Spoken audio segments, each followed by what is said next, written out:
នៅក្នុងព្រៃដ៏ធំល្វឹងល្វើយនៃស៊ីបេរីដែលព្រៃនេះលាតសន្ធឹងគ្មានទីបញ្ចប់នៅក្រោមមេឃកន្លែងដ៏ស្រស់ស្អាតមួយប៉ុន្តែក៏ពោរពេញទៅដោយគ្រោះថ្នាក់ផងដែរការីណាឈីគីតូវ៉ាទើបតែមានអាយុ4ឆ្នាំអ្វីដែលចាប់ផ្ដើមដោយការលេងសប្បាយคล้ายជារឿងដ៏អាក្រក់នាងមិនទាន់ដឹងទេថានឹងមានអ្វីកើតឡើងនៅក្នុងកំឡុងពេល11ថ្ងៃបន្ទាប់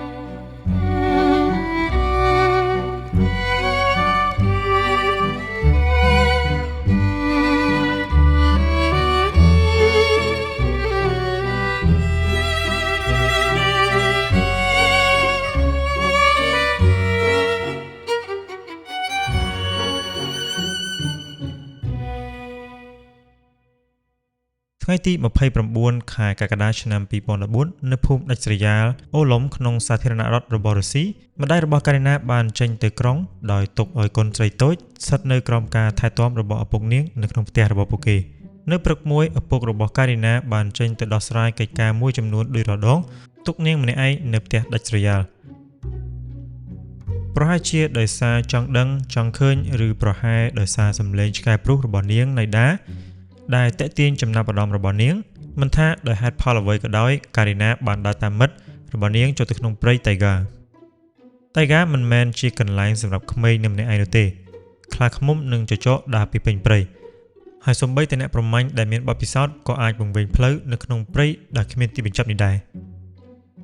ប៉ុន្តែការីណាមានអ្វីមួយពិសេសសម្រាប់នាងមានណៃដា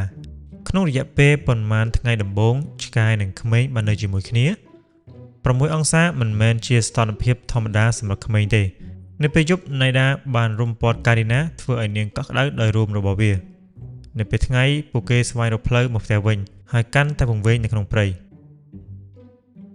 ការីណាផឹកទឹកទន្លេប្រមូលផ្សិតនិងបេរីព្រៃសម្រាប់ហូបប្រសិនបើយើងក្រឡេកទៅមើលឪពុកម្ដាយការីណាវិញអ្នកភូមិនិងក្រុមស្វែងរកបាននាំគ្នារុករកក្នុងព្រៃប៉ុន្តែព្រៃដ៏ក្រាស់បានលេបសម្លេងនៃការហៅរបស់ពួកគេ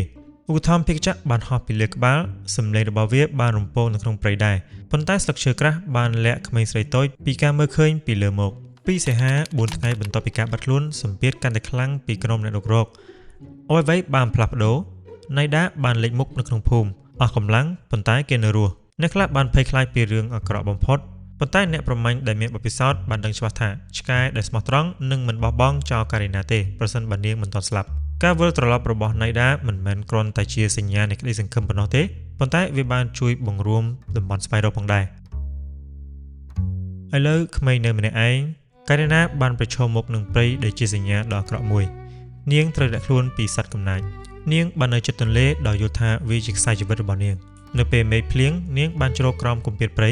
នៅពេលយប់ដែលនាំមកភាពត្រជាក់នាងបានធ្វើគ្រែពីស្មៅខ្ពស់មូសបានរំខានគ្មានពេលឈប់ឈរប៉ុន្តែនាងអត់ធ្មត់នឹងការខាំរបស់ពួកវាថ្ងៃបានคล้ายទៅជាយប់ហើយនាងនៅតែបន្តរស់នាងបានឮសំឡេងឧបត្ថម្ភភិក្ខចក្រពីលើដែរព្យាយាមដើរតាមសំឡេងប៉ុន្តែមិនអាចធ្វើឲ្យគេមើលឃើញពីលើបានទេ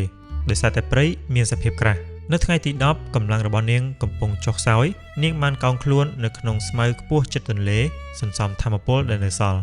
កំឡុងពេលស្វែងរកការីណាណៃដាក៏បានបាត់ដាននាងផងដែរភ្លៀងបាននាំដីល្បាប់លុបដានជើងរបស់ការីណាធ្វើឲ្យណៃដាក៏ពិបាករកឃើញដែរក្រុមរុករកជាង100នាក់បានបន្តទាំងយប់ទាំងថ្ងៃព្រឹកថ្ងៃទី9សីហាអពុធហេតុបានកើតឡើងអ្នកសង្គ្រោះបានរកឃើញស្នាមជើងតូចមួយនៅក្នុងភក់ជិតទន្លេតុង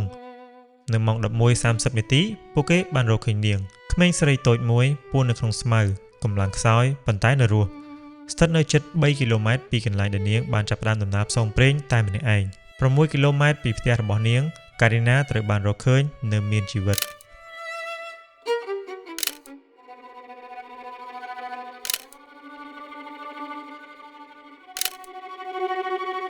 សប្តាហ៍នេះនៅក្នុងទីក្រុងយ៉ាគូមានរូបសំណាករបស់ក្មេងស្រីតូចម្នាក់និងឆ្កែរបស់នាងវានិទានរឿងមិនមែនគ្រាន់តែការរស់រានមានជីវិតនោះទេប៉ុន្តែអំពីចំណងមិនអាចបំបែកបានរវាងក្មេងនិងមិត្តដ៏ស្មោះត្រង់របស់នាង